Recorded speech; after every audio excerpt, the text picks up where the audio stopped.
The Outdoor Show. It's the program that puts you into the peaceful and beautiful home of Mother Nature. It moves you back to that calm fishing pond up north, one step away from Lake Michigan, or into your hunting blind on a brisk fall morning.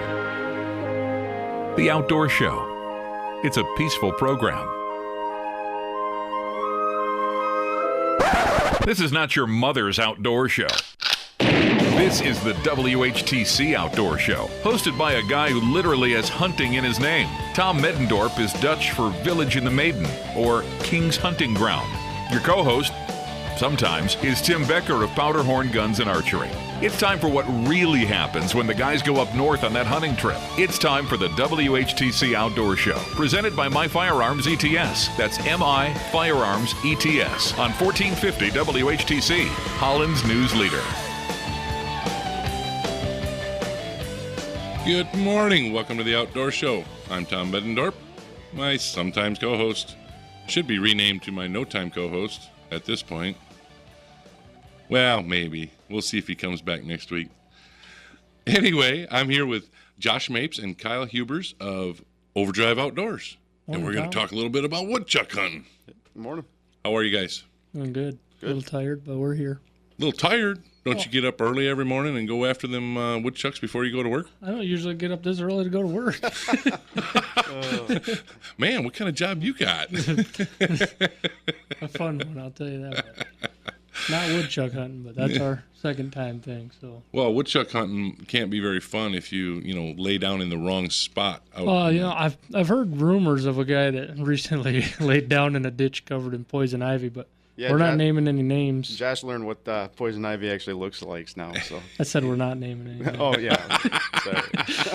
Yeah, don't do that to impress a landowner. Don't lay down in a ditch full of poison ivy to take a woodchuck out, because you'll end up in the doctor's about a week later after fighting it forever. So. Well, a lot of people they don't know that you can hunt year round. Yep. With certain species, there's no closed season on them. Yep. Such as woodchucks and many other different species that can be hunted, and it's because they're pests. Yep. They're destructive in nature, and they just like to root stuff up. And of course, they need to eat, so they're going to eat. Yeah, and it's kind of fun when you don't really. It's not really one of the major hunting seasons, and you can go out and get some trigger time, get a little practice, and also help out landowners that are trying to eradicate things that destroy the land. Absolutely, and they're actually not that bad to eat either. I tried one a couple weeks ago. Did you? Yep. How'd you prepare it? I boiled it for about an hour in salt water, and then I marinated it for about 48 hours in barbecue sauce, and then I grilled it. Let's see. I think you could do just about anything that way. Well, yeah, I got to make sure it tastes good either way. They say that the younger ones are the better tasting ones, and the one that I had tried to eat was a full-grown female. Well, of all the species, the younger ones are better tasting. They're more tender and everything else. But that applies across the board. Pretty much. When you're dealing with deer, when you're dealing with whichever species you might want to indulge in. Yep. But you're right. Woodchuck's like a little cow, though. Exactly, and that was the thing. Everybody said, if you go out and take them, you should try them, because they're a vegetarian. They don't eat, roadkill animals. They don't eat garbage like that. They eat plants. Yeah, So, and now is. Yep. And what's that, Kyle? I said, and a lot of them. Yeah, I was going to say, and now is the prime time in the farmers' fields and so on that it's they just destroy the crop. Oh Absolutely. yeah, They'll destroy the crop. Field we've been hunting north of Holland here. We spoke with a farmer last week, and he's actually replanted 2 of his fields because they're soybean fields. And the woodchucks have destroyed them that much. You could go out and literally see the bare spots in the corners where they've just mowed down. Oh, the woodchucks love the soybean fields. Absolutely. That's where we found most of them at. So, and a little unknown fact that I didn't know, one of our partners, Kevin Williams, he said soybeans hold the water, the moisture from the overnight or whatever, the dew, and that's why woodchucks love them so much, because they drink that way too. They drink out of the same thing they eat. They get the moisture, Right. they get the water content from them. Yep. And yeah, they do it. But it's very similar to, they can destroy a field of soybean like crows can destroy a field of corn. Yeah, absolutely. Yep. And a lot of people don't think about that when they say, "Oh, look at all the birds," or check out. I mean, I personally, I have a woodchuck in my backyard that I enjoy watching them. I can enjoy watching them for you if you want me to. But it's sooner or later that woodchuck's going to mate. Yeah. And there's going to be more woodchucks, and they're going to start destroying the field. And like I said, I enjoy watching the woodchuck. We got the old one we call the grandpa. Because I think he's quite old, and he's got a little spot. He doesn't tear up a whole lot, and he doesn't eat a whole lot by himself. But you can see every year that entire corner yields much less crop. Yep. Well, the farmer needs to live too. He needs to have his crop. I mean, he paid money and he planted that field and everything else, and then the woodchucks go in there, and if it's especially the soybean fields, from what I've noticed, he's in there and there's a whole family, and then all the way down the ditch line they'll start making holes and more families. Well, after a while they get a little bit too crowded. They're destroying the crop, and they're destroying their own habitat for themselves. But that's just because they're overpopulating. Mm-hmm.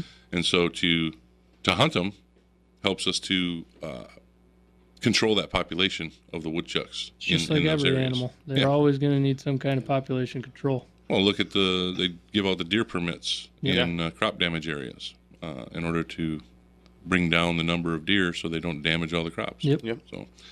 So how did you guys, I mean, I know you hunt coyotes. Josh, you've been on here for coyote hunting a couple different times. And last night, if it was actually coyote season, outside of damage control, last night was prime for coyote. Yeah. With the way the clear sky, you could see the dark side of the moon and everything else, and it was not too bright, but it was bright enough from the moon that you could see what was going on, so you could actually hunt coyotes. That would have been premium.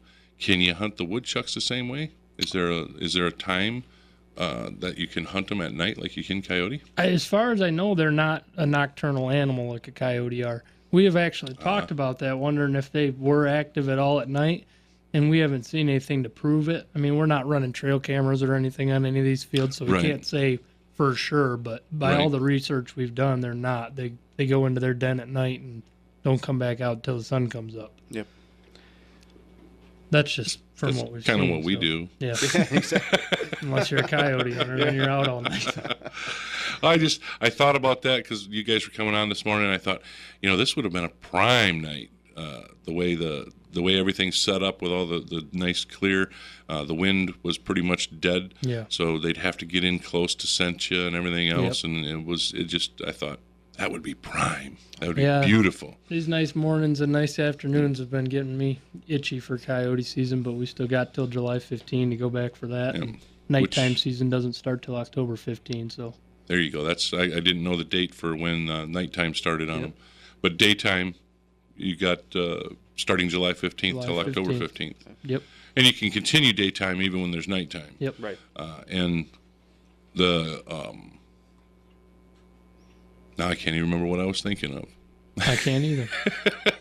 The woodchuck hunting replaces this time period, April 15 to July 15th, that you can't go coyote hunting. Yes, it does. But I read another Facebook post too. Can you call them? I honestly, I mean, I don't know. You if honestly everything. wanted to. I read that on Facebook. Yeah, we wanted to. From what I've been reading, and I've been talking to a guy that makes these, he calls them woodchuck whistles. All it is a whistle. He said it's not going to call them in, but it'll make another one pop its head out of its hole, or at least come investigate. Try to figure out what's going on. Right, what's in its territory. Plus, the females right now have all these babies in their holes with them. He said, they just sometimes want to come out and see if one of their babies is out there with some kind of problem going on. But I'm going to be trying it just to see, because, I mean, we've got this one field I bet there's a dozen holes on it. And you can sit there and play whack-a-mole with them if you wanted to, and you had enough time. But it's just getting them to come out while we're sitting there. I mean, we've been trying to bow hunt one field specifically. If we can get to 30 yards in there and then do a whistle and make one stand up out of a hole, we'll finally, I think, be able to get that bow kill down. But we haven't been able to do it yet. So. Hunting them with bows. That's how we've been trying to do it. You know, some of the properties we are legal within that 150 yard or 450 foot distance from an occupied dwelling. But just personally, you know, between Josh and I, we, you know, if you hit a rimfire, if you hit a rock or something, you know, a bullet can fly. So we feel that it's when you're safer. In a populated area, having a it's, ricochet. Yeah, it's a lot safer just to go out there with our bows and, you know, not put anybody in harm's way. And it's a challenge. It is. It's a lot more fun. I mean, we're both avid bow hunters as it is, so.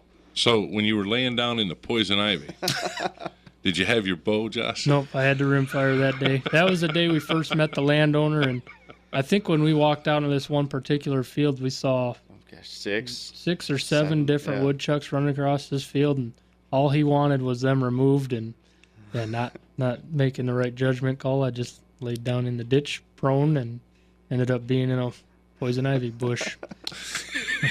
I still regret. Well, you know, you gotta, as an outdoorsman, you gotta keep your eyes on what you're gonna get into. Yeah. You know, you're not gonna be able to see the ticks, but there's a possibility of getting ticks. Don't talk ticks. Kyle will run out of here. Had a couple of ticks. Oh yeah, I can't stand ticks. Well, you know, a couple of things I want to, you know, for the listeners, if you're gonna hunt woodchuck outside of small game season, because it's a year-round thing, you still have to have a small game license. Yes. Which by rights is our base license. Correct. So it's the $11 base license that you have to have in order to hunt the woodchucks.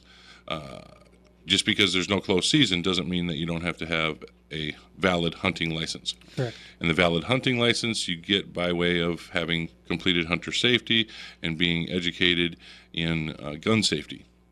And then on top of that, if you do end up doing something like this and getting ticks, a couple of things to remember. You want to make sure that when you go to remove them, if you're going to use a tweezers, you don't pull them until you yank them out of the skin. If they do start to get attached, you pull until your skin tents up, T-E-N-T-S, tents up. So it looks like a little tent coming up, and the tick will finally release itself. Mm-hmm. So don't yank that thing off of there. The other thing, my brother had to use this on his daughters one time. They got ticks in their hair, and because they like the warm, moist areas. Peanut butter or mayonnaise. Put it on top of them. They can't breathe. Oh, yeah. I did hear that. Then they burrow to the top, or they come to the surface. They release from you to get to the surface, and then peanut butter and mayonnaise washes off the easiest. Just so you know. Yeah, I would assume. Well, we got hair clippers for peanut butter too. So. Well, peanut butter, it'll wash out. It's just really oily. And if you want to keep those ticks and those mosquitoes down, cut the grass, trim around your yard. And if you need to have some new equipment for that, check out Westenbrook Mower, where they service what they sell. All units are ready to use when they leave the store, and Westenbrook submits your warranty information so you don't have to. Stop into the Holland or the Jenison store, check them out on your computer at westenbrookmower.com, or call them at 616-396-5733. Lines are open. Give us a call, 395-1450. We'll be back here shortly on The Outdoor Show.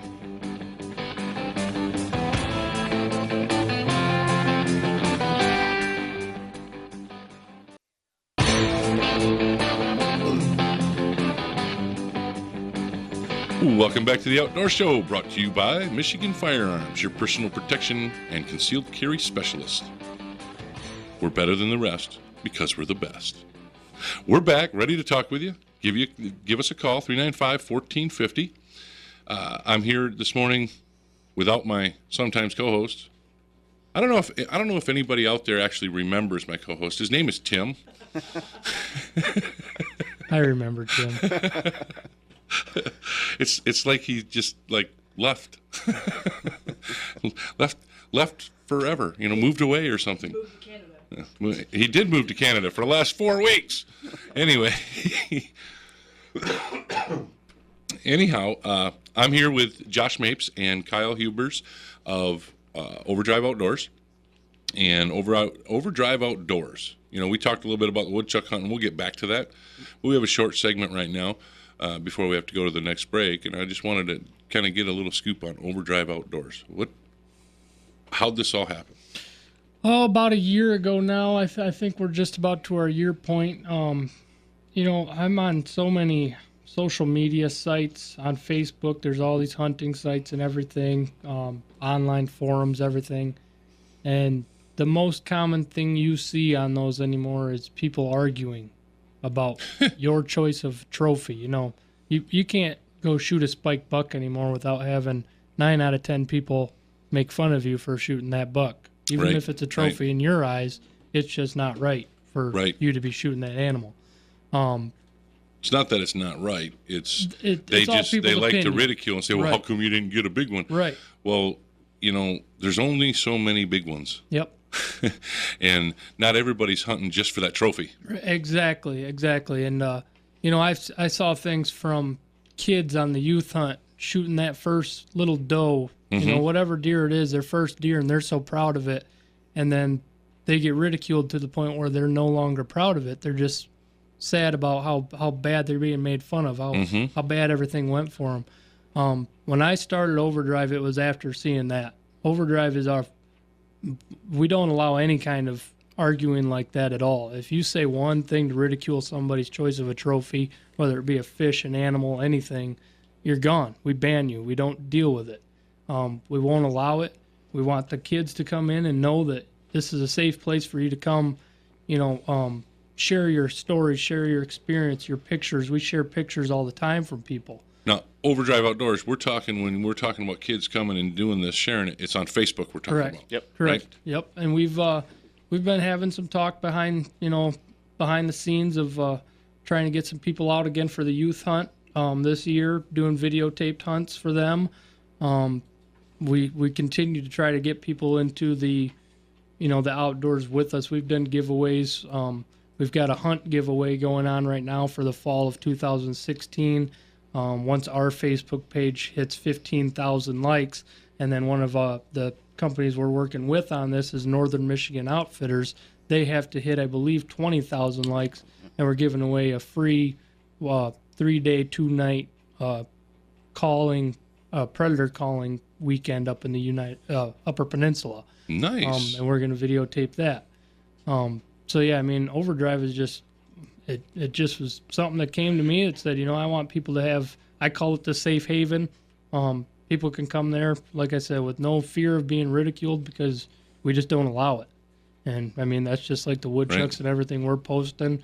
Nobody said anything, not one bad thing about it. And if they did, you wouldn't never see them again on there because we won't allow them back.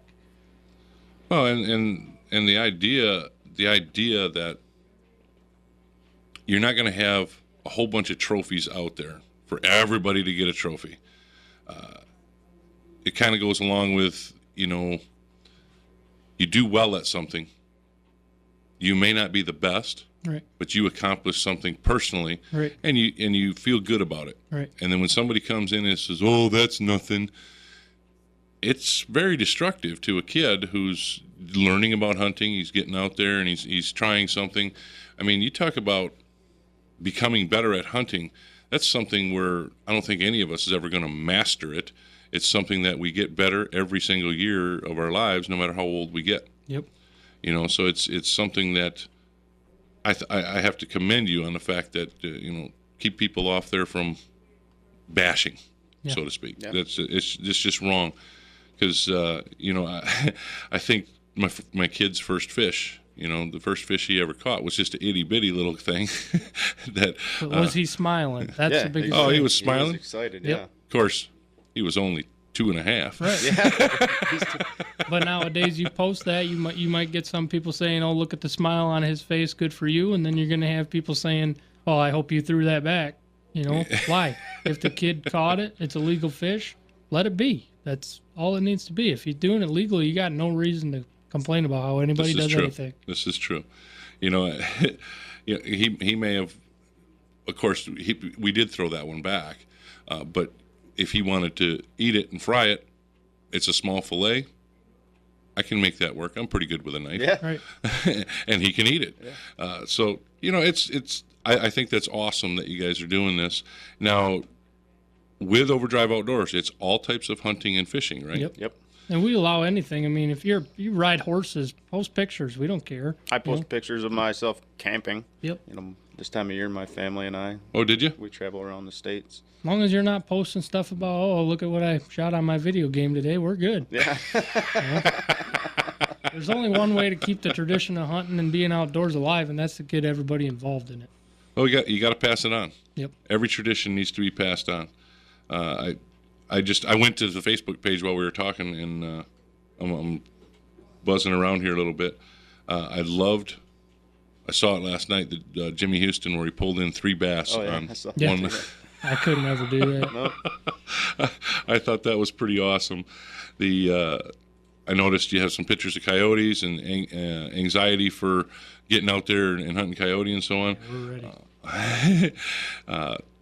And there's other different things that are there, so people should check that out. It's called Overdrive Outdoors. Yep. It's on Facebook, and it's a community page. We also have a website, www.overdriveoutdoorsmi.com. OverdriveOutdoorsMI.com. Yep. Okay, awesome. Well, we're going to take a little break, and we'll be back in just a moment. Farmers Co-op Elevator in Hudsonville is your food plot headquarters with over 40 different seed varieties to choose from, providing in-house soil testing as well as fertilizers, lime, and equipment to plant, maintain, and get maximum performance out of your food plot. Visit the Farmers Co-op at 3302 Prospect Street in Hudsonville. I'm just kind of curious, Josh. I bet they have a way that we can kill off the ivy and replant something so you don't lay in it again. Well, the landowner already promised me he'd go out there and spray that field again. For a complete list of products and services, check them out online at fcelevator.com. Lines are open. Give us a call, 395-1450. We'll be back here shortly on The Outdoor Show.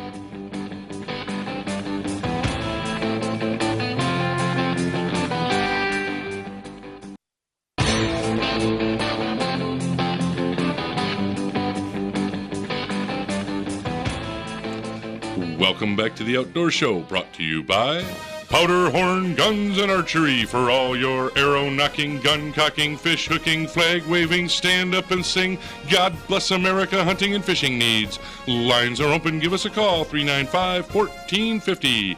We're back, ready to answer your questions right here on The Outdoor Show. Were you about ready to stand up, Kyle? Yeah, I was. I started cheering and. All our new guests, they just want to stand up and start saluting, but there's no flag in the studio. Yeah, get one. Anyhow, for those of you tuning in just now, I'm here with Kyle Hubers and Josh Mapes of Overdrive Outdoors. Overdrive Outdoors can be found on Facebook, so social media, and there is a website, OverdriveOutdoorsMI.com. Right? Yes, sir. Yep. Overdrive Outdoors, if you want a little bit of history of why it was started and so on, you can go to WHTC.com. You can go under media to podcast and scroll down to The Outdoor Show and catch the recorded show every week. There's actually past shows if you miss a week, and you can also find different postings such as on our YouTube channel, mifirearmsets.com. You can go there, or Firearms ETS for the YouTube channel. Mm-hmm. You can go there and pick up the show. That's actually got some visuals for you to see as well, if you want to do that. But we're talking about woodchuck hunting this morning and a few other things. So I kind of want to go on to find out, first of all, when you go looking for a place to hunt woodchucks, you want to hunt woodchucks, you can't just run around and grab every house and say, hey, can I hunt woodchucks in your yard? You need to know if they're there. Yep. So what's the process you guys go through to obtain permission to hunt for woodchucks on private properties? Well, to be honest with you, Tom, this is my first year actually ever doing this. I got a new gun I won for harvesting the most coyotes in my buddy's tournament this year.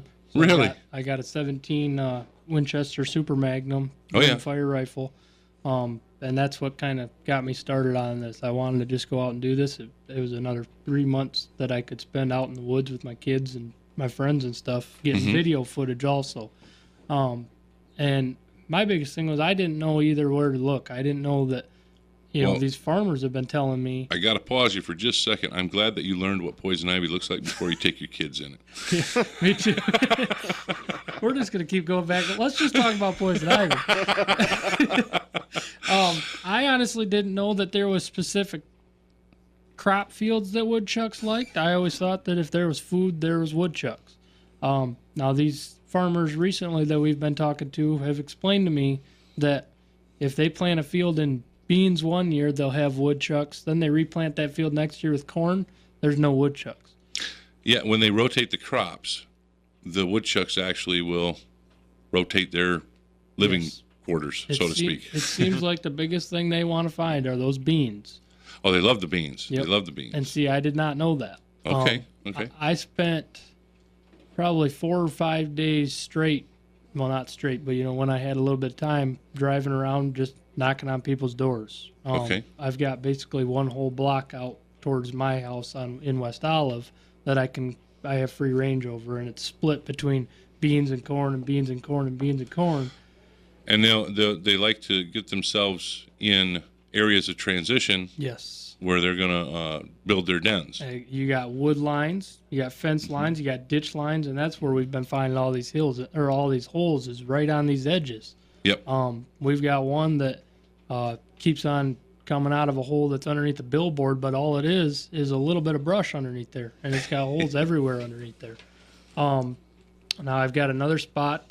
A guy I went with, Nick, he called me up and said, "Hey, we got a bunch of them out here at my friend's house." And we went out there, and within 5 minutes, we had 4 down, and they were living in a pile of cinder blocks. They were just digging underneath them. Wow. But there was beans in the field, and that's why they were there. There was a food source. Yes. We've got a caller on the line. Good morning, caller. Who are we talking Good morning, Tom. Is this Ron? Yes. Hello. How are you, Ron? Can you hear me? I'm breaking up. I can hear you. I can hear you. Yep, we can hear you. Oh, all right. I thought maybe you were going to start a commercial. Can you hear me now? Wrong company. Hey, you're talking about woodchucks, and I don't know if I missed it or not. If you talked about, do you eat what you harvest, and also do you use the fur for anything, or there's pelts, or is there a pelt, as in fur pelts, off a woodchuck?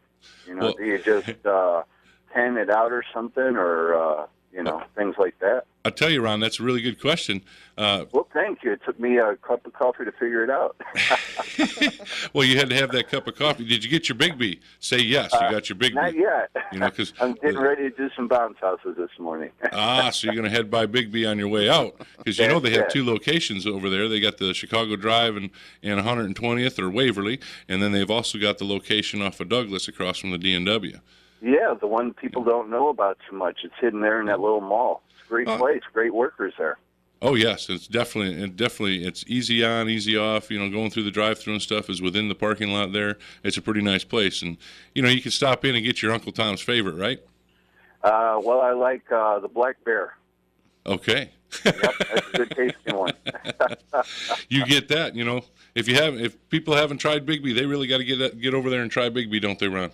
They sure do. Biggby's a great local business owned by Mark Dykema, and very nice fellow. He's a supporter of my outreach program. So he's an awesome guy. So yes, back to your question about the woodchuck, though. If you would have got up and had your coffee just a little bit earlier, Josh was telling about. But, Josh was telling. I don't know. Yep. Yeah, Josh was telling about when he tried woodchuck for the first time. I have to talk him into doing his preparation and recipe a little bit differently so he can figure out what it really tastes like. Was that recipe entailing mixing in some of those 3-leafed greens? You've been listening too long. I like now. this guy already. No, that recipe actually it was before I knew that the younger ones were the better eaten ones, which, as Tom said, most times that's how it goes. I had shot a big sow woodchuck, and the problem, back to your question about the fur, when I skinned that one out, there was so many ticks and fleas coming off of that, I wasn't going to mess with it too much. I skinned it out, and I just, got rid of the fur, but I did eat that woodchuck. And honestly, I would do it again. I ate a porcupine this winter for the first time that I shot. Oh. That's like sucking on pine needles, Josh. It was, but the thing was that Wait a minute. You parboiled for an hour first, and then you marinated for 48 hours. on the porcupine, I actually didn't do that much. But if I had a choice between surviving off a porcupine and a woodchuck, it would be a woodchuck every time. Do you teach this art of the hunting and that, and also the skinning to youth? It's all stuff that we're trying to get more involved with. There's just a lot of things that, there's a lot. I don't know how else to say it. Really, there's just a lot of things that go on behind the scenes that we got to worry about, making sure that we're doing everything exactly right. I don't want to take. You got to be politically correct. Yes, yep, exactly. Yep, and exactly. That's a mess. Exactly, and I don't. Ron's always politically correct, right, Ron? If you know me, you sure know I am. Well, I tell you, just to kind of expound on Josh's answers here, if people go to that Facebook page for Overdrive Outdoors, there's a lot of things that can be learned just by the posts from the team. Yes. Because the team of guys that are part of Overdrive Outdoors, they're continually putting things up and answering questions for people. You got to look at the discussion underneath the posts. But as far as the art of skinning, or the fact that the skins during the summer months, skins are not they're not what's called prime. Right. The thickness of the leather and so on is not that great. The biggest reason for eliminating woodchucks in the summertime is because of the damage they cause to crops. Yep. But woodchucks can be hunted year-round, so woodchuck hunting in later months, in the fall, late fall, they'll become prime. And there is a market for those furs if somebody is looking for that, but it's not very good. Right. It's not a popular fur that's being sought out in the fur markets. And it's not a very good fur either. Well, the fur markets are kind of, as they would say, dead. Yes. Politically correctness kind of killed that in society, but which is a shame because it's quite an art to get back into nature and keeping the pelts and things like that, and learning to survive off of what land we do have and animals. Yep. But I'll let you guys go, and thank you for a great show, and check out justachance.org and find out what my little charity's doing. Have a good day. Thank you, sir. All right, thank you. Bye-bye. Thanks, Ron. So, Ron brought up a couple great points. What are you doing with them? Well, woodchuck, as you know now, after an hour of parboiling and 48 hours of barbecue I sauce. only had to marinate it that long because we were doing some cleaning around the house. So I promise it wouldn't have been done that long.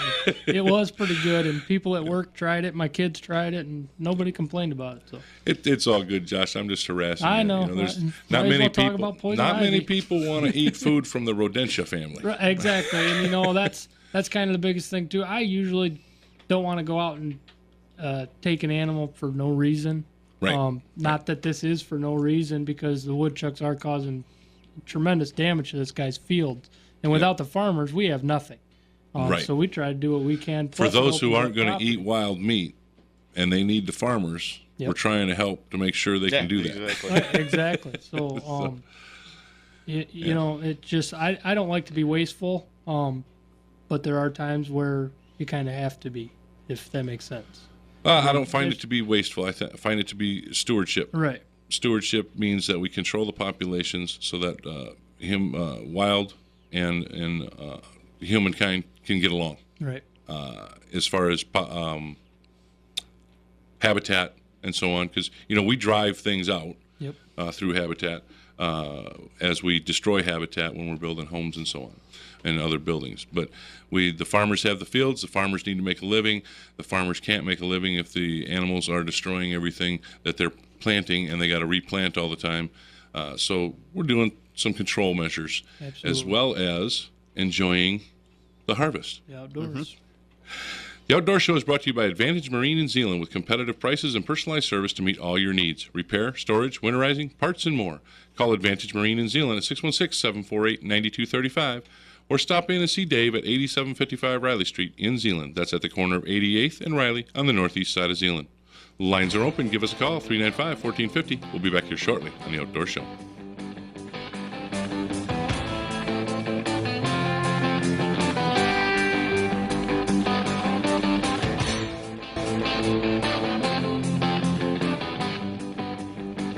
Welcome back to the Outdoor Show, brought to you by MI Firearms ETS, educating people in the safe and responsible use of firearms since 2001.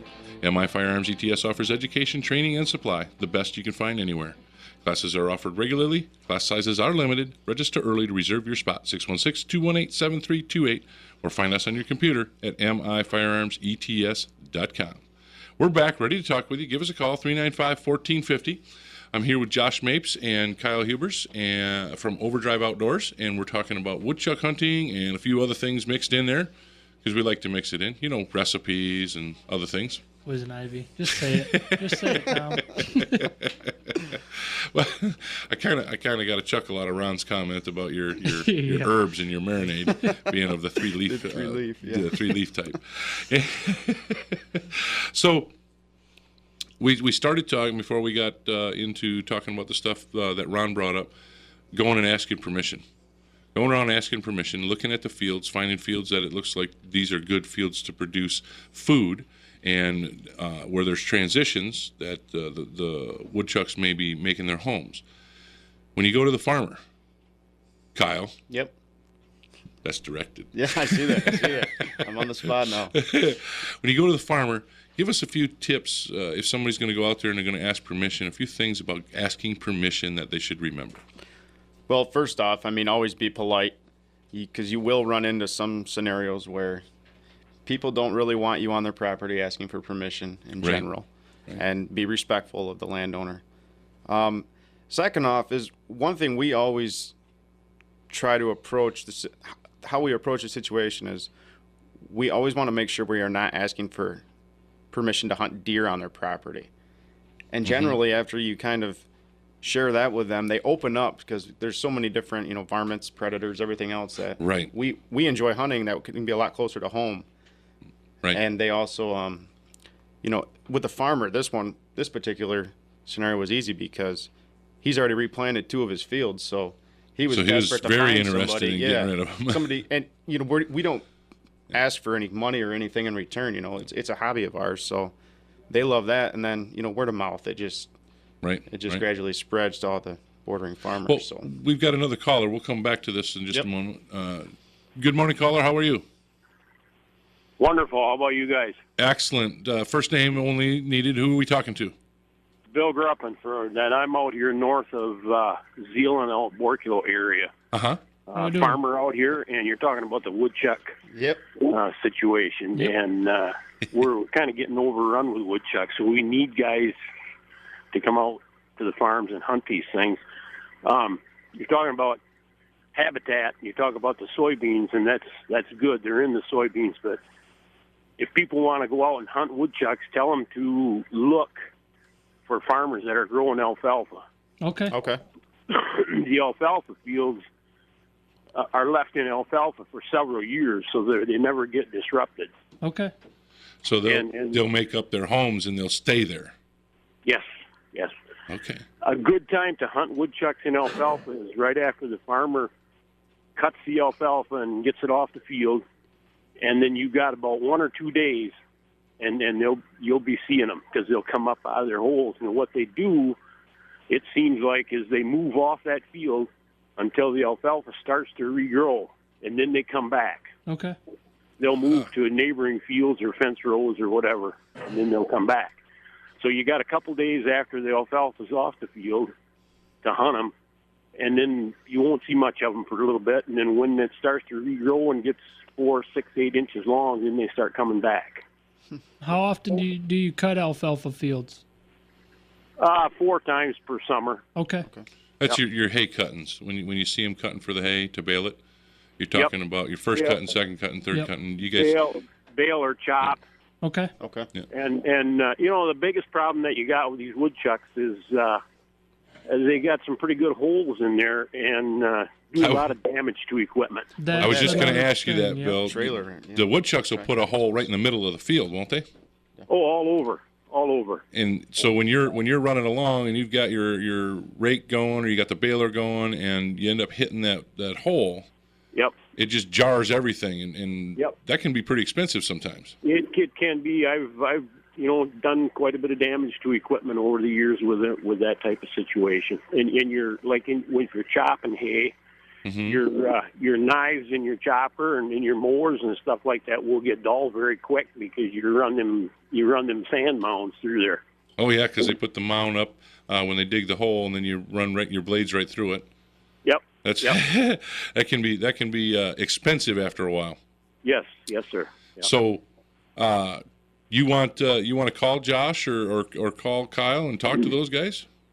Well, at this point, on the farm here, we have quite a few people that come and sit by these fields and watch for them. He can gladly call me. Okay. And he can come out here and sit there too. I don't care how many people hunt. I just want the woodchucks gone. That's pretty much what everybody's told us. That's a standard attitude there. Well, Bill, can you stay on the line so that we can get your number for Josh to give you a call? I can do that. That would be really awesome. Thank you very much for the phone call, and Caitlin will take your number in just a moment. Thank you, sir. Thanks, Bill. So, there you have it. You got the farmer calls in and tells us exactly what's going on so everybody can understand. Farmers are very receptive to people hunting the woodchucks, but they don't want people being irresponsible. Yep. Much like you guys in an area where you don't want to have a ricochet from rimfire using your bows, right? Yep. So, as we were talking just before Bill gave us a call, just a couple of tips here before we go. When you go to ask permission, don't go wearing your camouflage and face paint and stuff like that. Yeah. Because during this time of the year right now, we can go without hunter's orange, and so you can be completely camouflaged. And a lot of guys, they want to be all dressed up before they go. Well, when you maybe you see a new spot and you want to ask permission when you're coming back from a hunt you just were doing, don't stop then. Take a note. Come back later and ask them so that you're not coming up there looking all scary with all your camouflage on and everything else.